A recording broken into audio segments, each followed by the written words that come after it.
All right, here with Jamin Davis, who, a lot of guys don't know you, right? I mean, you've been kind of a quiet dude when it comes to in the locker room and stuff. This year so far, that defense, your defense, has been pretty good. How good do you think you guys can actually be? Oh, man, I think, honestly, we just scratching the surface. Just getting a chance to get out there, get our feet wet, see what plays that we got left out there these last couple weeks, and just trying to continue to push this thing forward, and just, flying around, making whatever plays we can to get this defense rolling. Look, we just talked about it a little bit. You're making calls, and like Chase is a guy who's like, he's his own dude, right? But you got to make that call. What is that like to quarterback a defense? I mean, it can be stressful at times, but a lot of it relies on your preparation at the end of the day. Guys like me and Cody, we sit and try to pick up whatever extra film we can to try to, just catch on whatever hints we can and just make whatever plays a lot faster and just trusting coaching at the same time. But at the same time, I mean, we're just going to keep doing what we're doing, keep this thing rolling. It's ball at the end of the day. We love it. Excited.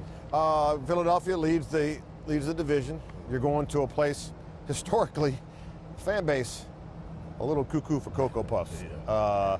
What is that like going into a hostile environment? And does it make a difference to a player? Oh, man. I mean, as a team, we don't really pay too much attention to outside noise or anything like that. I mean, it's just another week for us. We're going to go out prepare the same way we always do. And just going into it, we just know, like, at the end of the day, we all we got, and that's all we need. So we're just going to play ball. I looked back at your social media feed, and I caught the draft day when you get the phone call. Hello? Is this Jamin Davis? Yes, sir, it is. You nervous? We're going to pick you in the first round. You're going to be a linebacker for the Washington football team, all right? We're going to Washington.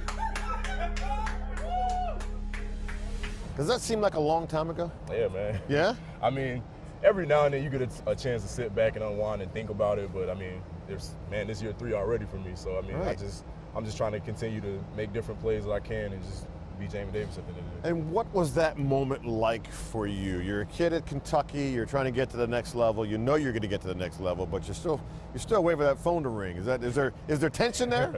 Absolutely. I mean, it was extremely nerve-wracking just sitting there all day, not knowing where you're going to go and how it's going to shape up. But my whole conversation with Coach Rivera leading up to it was just pretty great. So I was just super excited when I did get that phone call and knew that once I got here, I wanted to get rolling. All right. Now, my name is Chick. It's a nickname. Shadow. I knew it was coming. You knew it was coming. Where did Shadow come from? So growing up, me and one of my childhood best friends, like I was a real big track and field guy as well. Right. And we used to go back and forth a lot to the point where we became like brothers. And his nickname was actually Sonic. So Sonic and Shadow, and I kind of just stuck with it my whole life. I don't know how.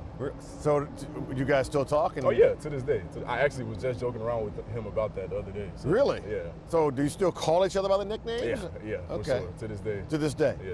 Now, do you hear that in a game? A lot of guys will play games, a guy on offense will research a guy and go, and then in the middle of a game go, yo, Shadow. Never happened yet? Not yet. Not yet. Not yet. It probably will come sometime soon, but not yet. I know that the kid born in Hawaii, but really from Georgia, you carried a football around for an awfully long time. Absolutely. Explain that to me. I don't know, man. Like, when I first got introduced to the game, that was my rock at the end of the day. At one point, it became my pillow. I knew I always wanted to get yeah, man.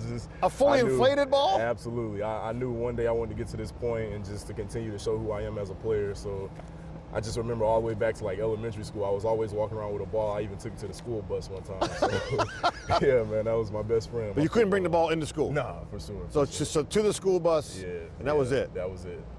A fully inflated ball you're sleeping on? Fully inflated. That can get, I can create neck issues, by the way. No doubt. Against Denver, you had what I think everybody calls the game-changing play. Can you describe what you saw on that play? Just leading up to it, like I said before, film. We just seen that he's a guy that if he didn't have what he wanted downfield, he was going to try to take off and get out of the pocket. And on that particular play, I just knew what my responsibility was if he did just so happen to take off, which he did. And I don't know, I just started seeing red and triggered, and I got to the ball and tried to make a play on it, get it out, because I felt like he was carrying it a little loose. So just try to make a play on the ball. I wasn't sure how it played out, but I knew at the end of the day I wanted to let the referee sort it out. Right. Does Jamin have any superstitions? I mean, look, Darryl Green, Hall of Famer, put Tootsie Rolls in his socks. Oh, nah. So, I mean, I still don't understand that, but any superstitions from Jamin?